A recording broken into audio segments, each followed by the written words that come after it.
As you said, देखो हर इंसान के लिए ये एक डर का विषय तो है ही, क्योंकि पिछले 1 साल के अंदर कई सारे ऐसे इंसिडेंसेस हो चुके हैं जहाँ पे a lot of people have lost their lives, correct, जान से चले गए क्योंकि वो ट्रैवल कर रहे थे, वो एक टूरिस्ट स्पॉट पे थे, वो एक पब्लिक प्लेस में थे। करेक्ट।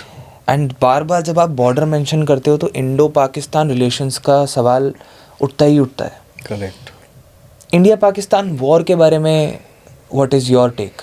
क्या आपको लगता है कि फिर कोई हमला होगा, बड़ा हमला होगा, या कोई टेरर अटैक होगा, या फिर हम एग्जैक्टली वॉर सिचुएशन में जाने वाले हैं? हाँ, तो अब ये जो एग्जैक्ट आपने पूछा है ना, ये तो प्रेडिक्ट कर पाना बड़ा मुश्किल है, but the good news is we can predict कि इंडिया पे क्या रिपरकशन होगा जी। तो दैट मीन्स अगर स्मॉल स्केल हो या लार्ज स्केल हो, we can predict the repercussion.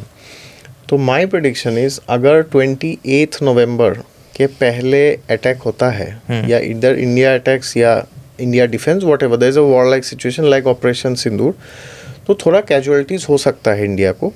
But अगर 28 नवंबर के बाद ऐसा सिचुएशन होता है टिल 24 जून नेक्स्ट ईयर, तो you will not feel as if there is a war going on, because the periods are very good.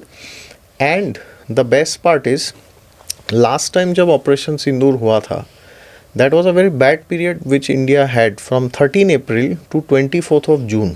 तो आपने ये देखा होगा, अगर आप न्यूज़ पढ़ेंगे तो पहलगाम के जो आतंकवादी थे जिन्होंने वो किया था जी, ये भी मुझे लोगों ने पूछा था कि वो कब पकड़े जाएंगे, तो मैंने ये भी प्रेडिक्ट किया था कि 24 जून के बाद पकड़े जाएंगे, उसके बाद ही वो पकड़े गए हैं। राइट। और उसी दौरान ऑपरेशन सिंदूर हुआ मई में, फिर आपको पता है सीज फायर हो गया, तो ट्रंप ने अनाउंस किया, थोड़ा ह्यूमिलिएशन जैसा लगा इंडियंस को कि क्या हुआ है। लेकिन अभी luckily the period is not very far, तो अगर 28 के बाद ऐसा सिचुएशन आता भी है तो इस बार it will be like India का नाम चारों जगह रोशन हो जाएगा। तो इट इज़, आपको लगेगा नहीं वॉर हो रहा है, कोई कैजुअलिटीज़ हो रहा है, तो repercussion wise India will face very less casualties या कुछ होगा ही नहीं। ऑन द अदर हैंड जो एनिमी है उनको बहुत ह्यूमिलिएशन होगा।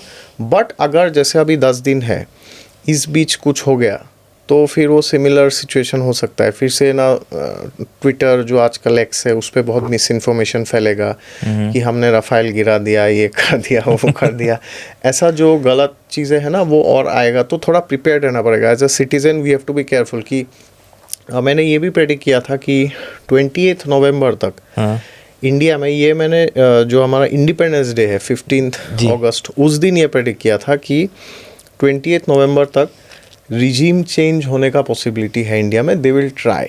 और आप देख रहे हैं हर जगह, आप देखिए आपके आसपास, उसी दौरान नेपाल में ये हुआ है।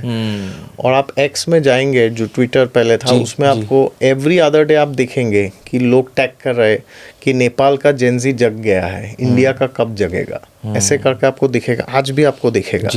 फिर बांग्लादेश में तो हम देख ही लिया लास्ट ईयर, फिर पाकिस्तान में भी 2-3 साल पहले हुआ था। तो इंडिया में भी इसका कोशिश जारी है और अगले 10 दिन जारी है। इसलिए मैंने ये रिकमेंडेशन दिया है कि as a citizen you have to be very alert. तो मेरा जो इंस्टाग्राम पेज है उस पर हर दिन मैं 2-3 स्टोरी लगाता हूँ काउंटर करके, फेक न्यूज़ को काउंटर करने के लिए। जैसे अभी कल ही मैंने एक पोस्ट देखा था कि बिहार में 20 लाख के लोग बाहर आ गए प्रोटेस्ट करने के लिए, फिर बाद में पता चला वो तो बिहार का फ़ोटो नहीं था, अर्जेंटीना का फुटबॉल जो था 2022 उसका फ़ोटो था जी। तो लोग ऐसे जिनको पता नहीं वो भावुक हो जाते देख के। तो our duty as citizens is to counter misinformation, और अगला 10 दिन बहुत केयरफुल रहे।